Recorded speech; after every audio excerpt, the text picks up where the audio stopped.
भले शादी करके लैला टच नहीं करे दे, मिली ना जवाब तबले देह नहीं धरे दे। कितना दिन ले चलइबो ई वारंटी लिख के दा,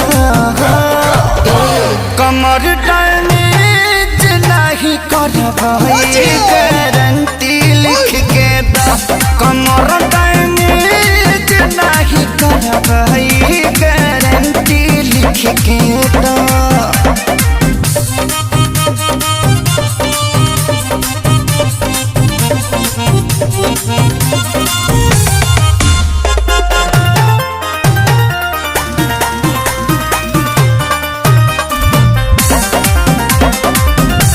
इहे चुमुक जैसा टवले रही हो,